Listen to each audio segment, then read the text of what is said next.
The best way to fail at indie game development is to never try. But one could argue that if you never try, you'll never fail, so let's assume you do try. Here's how to fail. Alright, you've decided to make a classic game genre, tower defense. Why?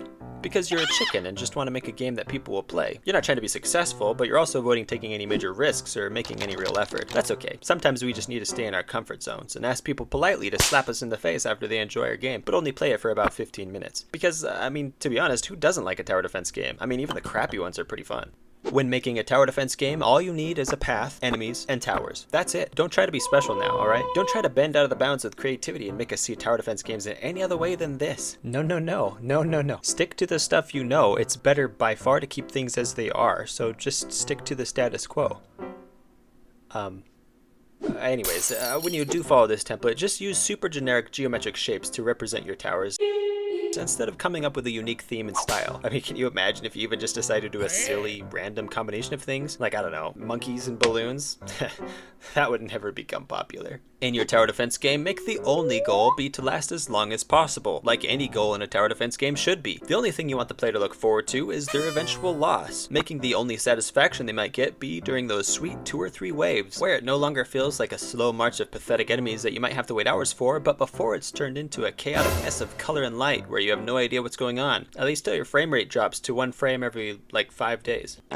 With that goal in mind, make the player's health a small number, and enemies so numerous and fast that when they finally do get through, you have no time to react and you lose in the blink of an eye, making any number of lives kinda pointless because you might as well just have 1 life. When it comes to tower types, again, don't break the status quo, just stay generic. You know, a normal shooting tower, a bomb tower, a sniper tower, the normal stuff. And always make your tower placement high commitment. Once you place that thing, there is no way to move it, not even with a balancing cost or penalty. Oh, you misclicked? Nah bro, you gotta start the whole game over now. Tower defense games are all about replayability, so make sure the player figures out the optimal strategy after about 5 minutes. Don't include any synergies, potential strategies, customizability, or creative possibility. Instead, make it so only one possible strategy can lead to success. We wouldn't want the player to actually feel like they can express themselves creatively or explore the possibilities of your game as they slowly master the complex mechanics. Nah, that would be good design. Also, keep enemies just as simple and generic so as not to confuse the player. Only increase their difficulty by making them stronger or by having more of them. None of this specialized enemies that require thought and strategy to prepare for and overcome type of stuff. No, you don't want that, because we like to see just a million sprites all fighting for the top Z layer and tanking the frame rate to less frames per second than you have Dream games released.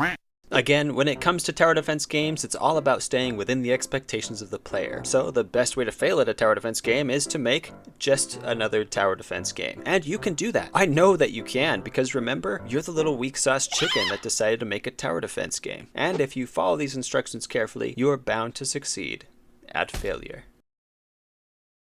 Hey, it's time for another outro. Thanks for watching, and I can't think of anything to say, so I'm just gonna be quiet.